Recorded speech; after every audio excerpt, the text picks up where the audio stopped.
Hello everyone, and welcome to One Card Wonder Wednesday for today, October 10th, 2018.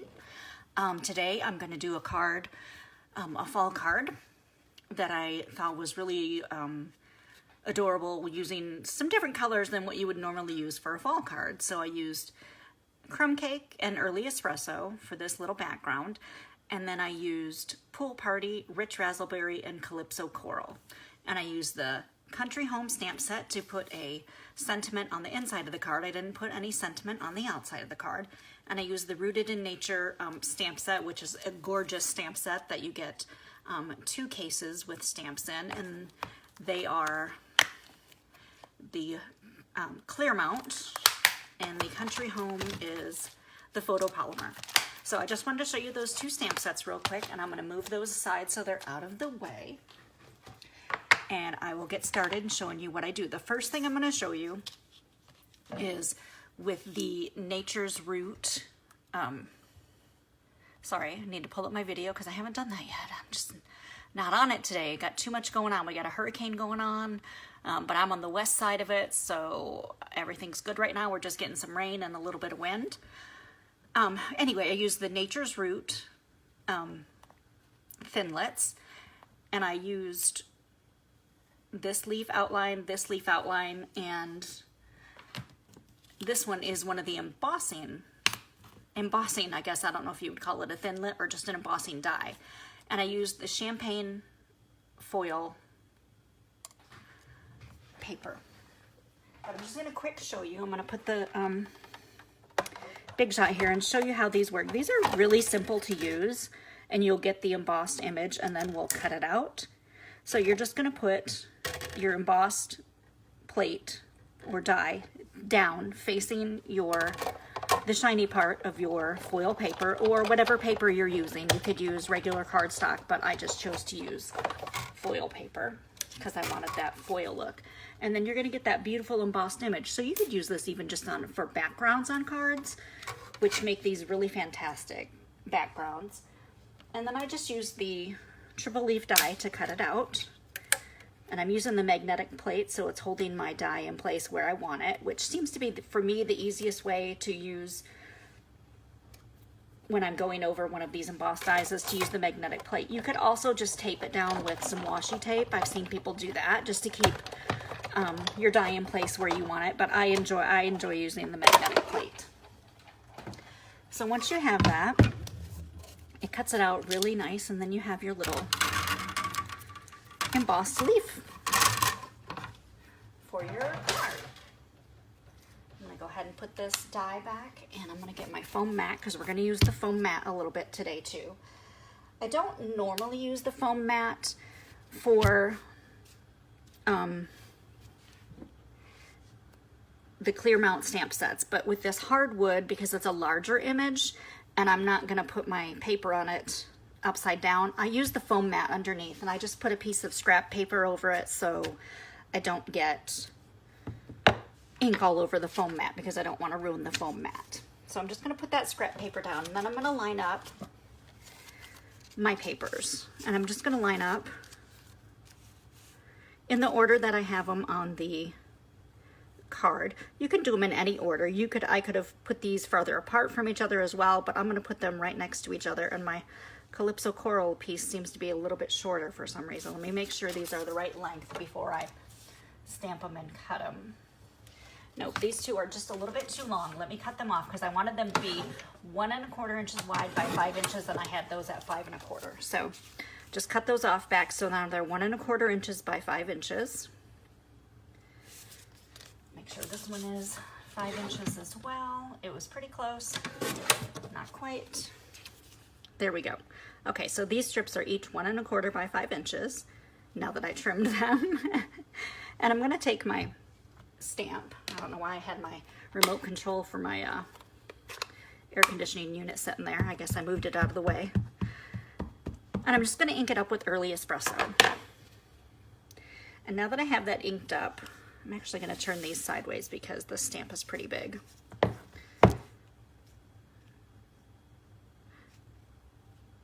And once I have them lined up, I'm just going to take that stamp and I'm going to lay it on there. I'm just gonna press down to make sure I get a good even coverage on the papers. And I stamped them a little bit crooked. So let's flip them over and stamp them again. Boy, this video is going great today, guys. I'm having a great time stamping with you all. Hopefully you can see, hey, guess what? There's always a second side of paper you can use. You don't have to worry about mistakes. So I'm just gonna ink that up again and use the other side to get it the way I want it. And it's kind of hard when I'm stamping it sideways, so I guess I should probably turn it this way. That would be the smart thing to do. But I'm not always the smartest bulb in the box, so to speak. All right, there we go. And I'm just gonna press down again to get the even coverage. And there we go, it's straight this time. I'm gonna pop that one off. And I'm just gonna let those dry for a minute. I'm gonna set this stamp aside so I don't end up stamping my hand with it. Just gonna set those aside for a minute so they can dry really well. And the next thing I did was I stamped with the leaf stamps. I stamped one with Calypso Coral, one with Rich Razzleberry, and one with Pool Party because I wanted one of each color. And then I also used that piece of scrap paper and I just laid those leaves on there after I stamped them. I stamped them on very vanilla cardstock, and then you could use the dies to cut them out. I did use the die to cut them out, and then I cut them even closer because I didn't want that little edge on them. And then I shook up some of the Champagne Mist shimmer paint because I haven't used this yet on a card, and I wanted to show you all how easy it is to use to give some shine to your project. So you just have to shake it really well. And then once you've shook it, and my lid must not have been on tight. Like I said, I'm having a great day. Let me wipe this edge off real quick because I don't want to get this shimmer paint ink all over my hands. I just used one of the sponge daubers and I dip it directly into the lid because there will be some paint left in the lid. And then you have the shimmer paint and you can just daub it. I try not to spread it because it kind of sometimes spreads the ink a little bit, especially with the darker color. The Rich Razzleberry seems to spread a lot, and I don't want to spread out the little lines. And then I'll just daub it again and go over that Rich Razzleberry one. You can see how that color bleeds a little bit, and I don't know if it's because of the red that's in the Rich Razzleberry that it makes it bleed a little bit. But then I just make sure I take the dauber and get off that Rich Razzleberry color that's left on that. I'm just gonna set that aside until I can rinse that lid out. So once you have that done, you're gonna set those leaves aside just so they can dry a little bit because you don't want to get that shimmer paint all over your hands basically. So that's why I just set them aside. Now I'm gonna take this piece of early espresso, which I cut at 5 1/4 by 4 inches wide, and I'm going to take each one of these that I stamped with the hardwood stamp, and like we said, with the first time I didn't get it quite even. I'm going to use some of my fast fuse because I got some refills in the mail. You can use whatever your tape runner is. If you have fast fuse, go ahead and use it, or you can use your snail adhesive. You could use your Tombow. And I just put the one on the right hand side first. Then I took the blue, which I want on the left side, and I did the same thing. I just put some adhesive on it, flipped it over, and then put the left side on. That way I know when I put the center in. Hi Kelly, how are you? When I put the center in, I can space it evenly.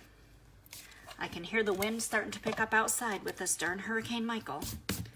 But we're in a safe place where, like we said, we might get some wind today and definitely some rain because it's already raining.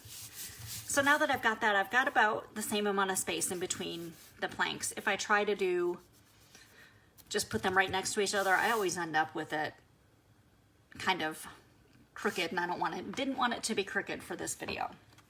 So now that we have the leaf done with the embossing folder, and I already put the shimmer paint on these leaves, I'm just gonna set those there to dry just a little bit more.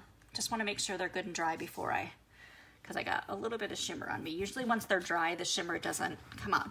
Thank you, Kelly. I'm glad we're safe too. It's a bad storm. but it's not hitting us directly. We're on the west side of it, so we're gonna get some rain and some wind today. Now I took some of the burlap jute ribbon, which is 5/8 inch wide. Let me make sure I'm reading it. Yep, 5/8 inch wide. It's the burlap ribbon. And I cut about a 4-inch piece. And then I angled the edges. And of course this gets everywhere, so after I trim this, I'm just gonna go ahead and wipe that off from.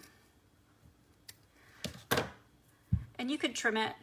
Actually, I wanted to go the other way with it. I apologize. Like I said, I'm having a day. So there we go, because I want one piece to lay this way and one piece to flip it over and lay this way, so my angled pieces are opposite of each other. Now that I had to cut it again, it's not quite as long as I want it, but it'll still work for the card. So I used my fast fuse again. For this, I wouldn't use the snail. I would either use, if you have fast fuse, the refills are on the clearance page. I believe there's still some on there right now. If you have fast fuse, use that, or you could use some of the tear and tape. That will hold your ribbon there as well. But the snail won't hold it quite as good, so I wouldn't use the snail for this. Once you have that piece done, I used some of the vanilla baker's twine that comes in the festive farmhouse trio of twines that has the Mary Merlot and the Mossy Meadow as well. But I just used the very vanilla, obviously, for this card because of the color here that I'm using, my color scheme.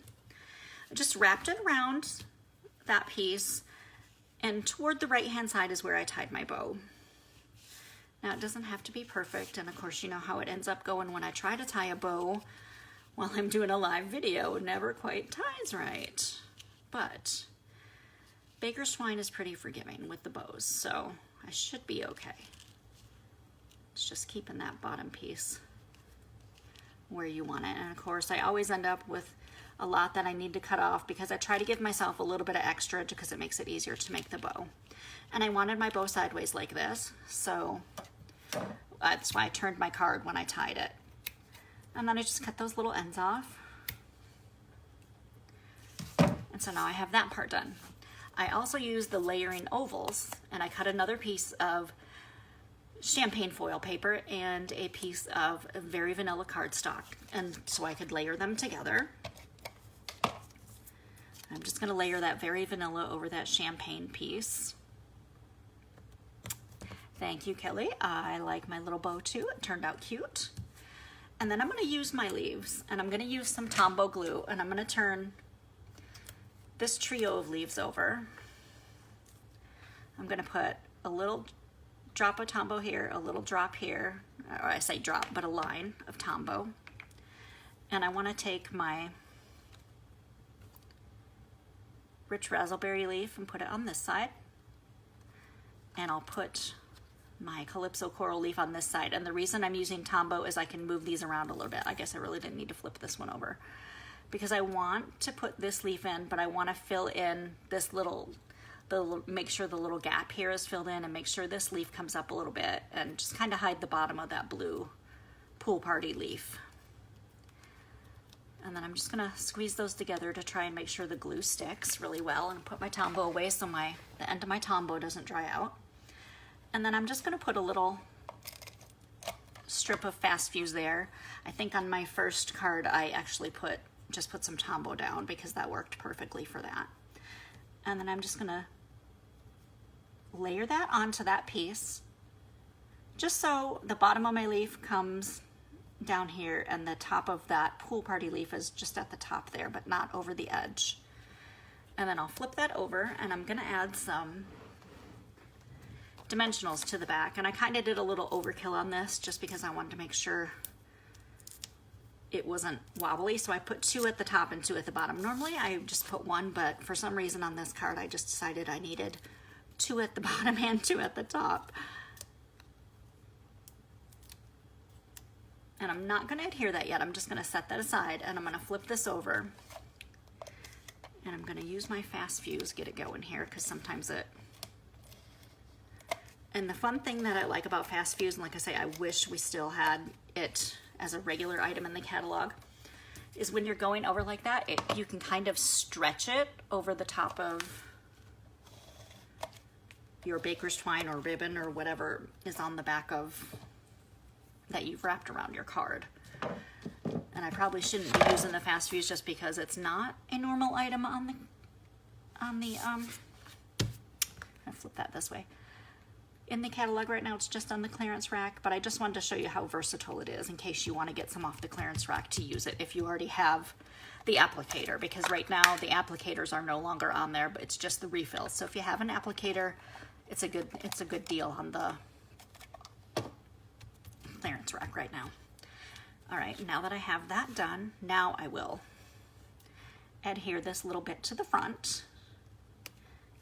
And because I put my bow right here, that's why I put my little piece right to the side. I'm gonna put my inks aside and I'm gonna pull out the Share What You Love Artisan Pearls because these colors go perfect with this, and my rhinestones, which I do have more at the top here. They're just, they're well used.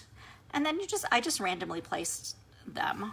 I put a little one here at the bottom, put one of these up here. Maybe I'll take a rhinestone and put a rhinestone up here, and take one of the smaller rhinestones, put that next to this one, and then one of these rich razzleberry color rhinestones, we'll just throw that over there. Or not rhinestone, pearl. And then maybe I'll just put a rhinestone down here just for, there. So once you put all your little bits and bobs on there, then you have this card like this. And I didn't, like I said, I didn't put my sentiment on the outside. I put my sentiment on the inside. Use my bone folder to make sure. Always start from the center with your bone folder, because if you start at the end, you could make your card crooked. So there, just go down. So now for the sentiment, I used the Early Espresso ink, and I used the Simply Thankful for All the Good Times that comes in the Country Home stamp set. And then I just put that right in the middle of my 4" by 5 1/4 piece Very Vanilla cardstock that I'm putting on the inside. Once I had that on there, just flip it over, put your adhesive, your snail, your fast fuse, whatever you have that you're using. Your Tombow works as well. Like I said, a lot of people use the Tombow for everything. And then just put it on the inside of your card. You have a gorgeous little fall card. You could use it as a thank you card. You could use it as a Thanksgiving card. I mean, whatever you choose to do with it. It's just a little bit different because these are not traditional fall colors, but they look gorgeous using this Rooted in Nature stamp set, and the Country Home sentiment on the inside is perfect for this cute little autumn card. I hope you enjoyed it. I hope you have a great day. Oh, Kelly, I see you said you sold your shaker card that you made. That's fantastic. It was gorgeous. I appreciate you watching, and join me next week for my next One Card Wonder Wednesday. Thank you.